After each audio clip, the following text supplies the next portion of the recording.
Fala pessoal, Liana aqui. Você deve ter visto recentemente que, segundo as notícias da produção da segunda temporada de Os Anéis de Poder, o personagem de O Senhor dos Anéis, Tom Bombadil, irá aparecer nos próximos episódios que devem estrear em agosto de 2024. Se essa é uma notícia boa ou ruim, ainda não podemos saber. Mas fato é que eles estão se aventurando em um terreno que nem mesmo Peter Jackson quis se meter. Mas inicialmente não estou aqui para falar da produção de The Rings of Power, vamos ver isso mais tarde. Agora eu quero ver com você o porquê de Tom Bombadil não ter sido adaptado para os filmes e o que há de tão complicado com o personagem que fez Peter Jackson pular essa parte do livro. Se você nunca leu os livros e não faz ideia de quem seja Bombadil, fica comigo que nós vamos ver um pouco dele e o porquê de sua não adaptação.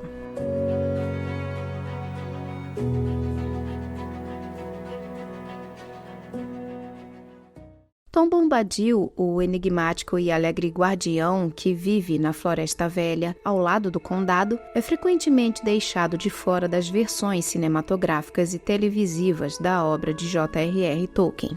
Ele foi omitido das adaptações para a rádio de O Senhor dos Anéis, do filme de animação de 78 e da trilogia de filmes de Peter Jackson. Ele chegou a ser adaptado em alguns jogos como o jogo The Fellowship of the Ring, de 2002, The Lord of the Rings Online e Battle for Middle-earth 2.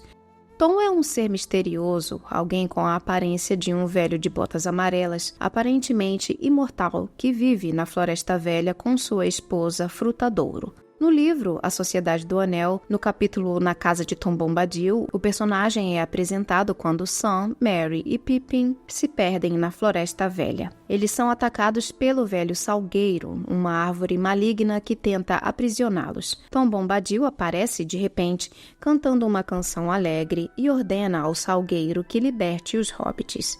Ele os leva para sua casa, onde são calorosamente recebidos por Frutadouro. Na casa de Bombadil, os hobbits passam alguns dias recuperando-se e ouvindo suas histórias enigmáticas. Tom revela um conhecimento profundo da Terra-média, falando sobre a natureza e as criaturas da floresta. Apesar de sua aparência despreocupada, ele demonstra ser imune ao poder do Um Anel, pegando-o sem parecer ficar transtornado por seu poder e brincando com o objeto antes de devolvê-lo a Frodo. Além disso, em um momento em que Frodo usa o anel e fica invisível, Tom é o único na casa que consegue vê-lo, o que implica que Bombadil é um ser que também existe no mundo invisível. Após alguns dias, Tom Bombadil acompanha os hobbits até as Colinas dos Túmulos, onde, após serem deixados por Tom, os hobbits são atacados por espíritos malignos e aprisionados em um dos túmulos. Após Frodo cantar uma canção ensinada por Bombadil pedindo seu socorro, mais uma vez Tom os resgata, aparecendo inesperadamente, mas dispersando os espectros com sua canção poderosa. Ele recupera algumas armas antigas dos túmulos para os hobbits e os orienta em seu caminho para Bree, onde encontram Aragorn. Esse capítulo é justamente uma espécie de parêntese na história. Muitos leitores têm essa sensação de que essa passagem é extremamente infantil, com muita cantoria para lá e para cá. Mas isso acontece porque, de fato, o capítulo é infantil. Quando começou a escrever a história, Tolkien pensava que o livro seguiria um tom mais infantil, assim como o Hobbit. Foi só depois que a temática da história assumiu um tom mais adulto e maduro. Por isso, tem aqueles que gostam do capítulo em particular e outros que odeiam e o acham chato e preferem pulá-lo numa segunda leitura. Independente do gosto do leitor, Tom Bombadil desempenha um papel peculiar no livro. Sua função parece ser tanto de mostrar a vastidão e a antiguidade da Terra-média, quanto de introduzir elementos de mistério e magia que transcendem o conflito central da história. Bombadil volta a ser mencionado mais tarde no capítulo O Conselho de Elrond, e lá nós o conhecemos um pouco melhor através das palavras de Gandalf, mas ainda assim, o mistério de quem ele é permanece. A inclusão de Tom Bombadil em adaptações apresenta desafios significativos.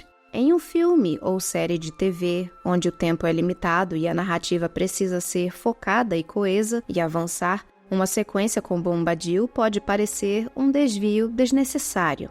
Seu papel, embora fascinante, não contribui diretamente para a progressão da trama principal. Para os roteiristas e diretores, a prioridade é manter o ritmo e a tensão da história central, o que leva à difícil decisão de cortar personagens e cenas que, embora enriquecedoras no livro, não se encaixam bem na estrutura do filme.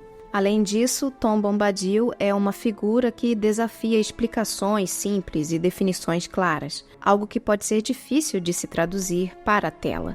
Sua natureza inexplicável e a resistência ao poder do anel são elementos que funcionam bem no contexto literário, onde o leitor pode ponderar e especular, mas podem parecer desconcertantes ou incongruentes em um meio visual. Em outras palavras, a inserção de um personagem com habilidades como as dele em lidar com um anel, sem tempo para uma explicação e desenvolvimento mais adequados, acaba ficando como uma ponta solta, um furo de roteiro. As adaptações precisam equilibrar fidelidade ao texto com clareza e acessibilidade para o público, e Bombadil, por sua própria natureza, desafia esse equilíbrio. Se você assistir aos extras nos DVDs de O Senhor dos Anéis, eles explicam. Peter Jackson entendeu que, para o primeiro filme, Bombadil não faz a história avançar e, como eles estavam tentando mostrar o quão corrupto era a influência do Um Anel, eles não sentiram que sua imunidade ao objeto se encaixaria bem com a história que eles estavam tentando contar. E essa me parece ter sido uma boa escolha de produção, pois um bom filme raramente terá uma cena que não seja importante ou relevante depois. Você não pode introduzir um ser todo-poderoso como Tom em uma cena e depois não fazer mais nada com ele. Embora sua ausência possa decepcionar alguns fãs, ela reflete as complexas decisões criativas necessárias para transformar um épico literário em uma experiência visual coesa e envolvente.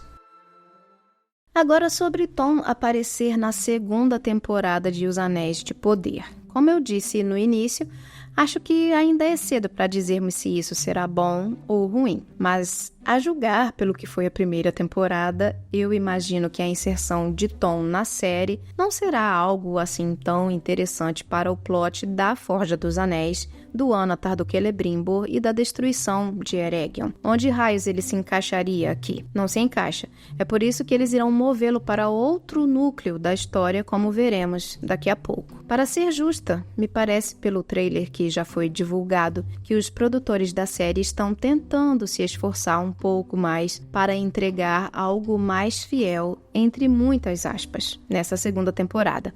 Eu digo fiel entre aspas porque a única forma da segunda temporada ser fiel seria um reboot total da primeira. Apaga tudo que foi feito e faz de novo, mas não será esse o caso.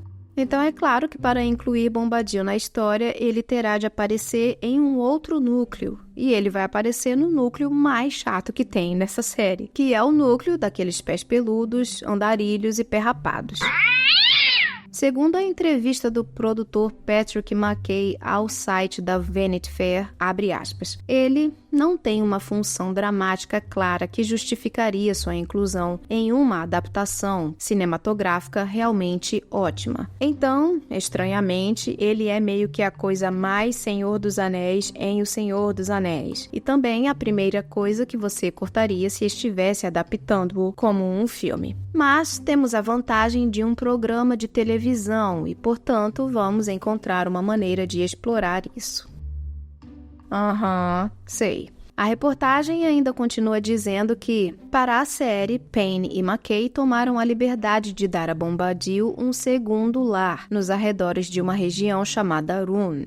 Em nossa história, ele foi para as terras de Rhûn, que aprendemos que costumavam ser meio edênicas, verdes e bonitas, mas agora são meio que um deserto morto, diz Payne. Tom foi para lá ver o que aconteceu enquanto ele continua suas várias andanças.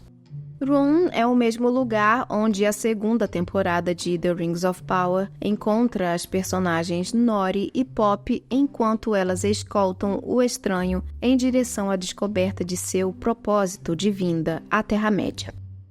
Sinceramente, na minha opinião, Como eles não se importaram em adaptar fielmente nada dos eventos da Segunda Era até agora, o que é a inserção de Bombadil no meio dessa bagunça, né? Tenho certeza que os produtores J.D. e Patrick McKay, vulgo Kiko e Tesouro, vão se sair melhor do que Peter Jackson jamais se saiu. Confia. Tesouro! E você, o que acha da ausência de Tom Bombadil nas adaptações e da inclusão dele na segunda temporada de Os Anéis de Poder? Deixe sua opinião nos comentários. Por hoje é isso, pessoal. Se você gostou do vídeo, por favor, deixe seu like, compartilhe e se inscreva se ainda não for inscrito. A gente se vê na próxima. Um grande abraço e valeu!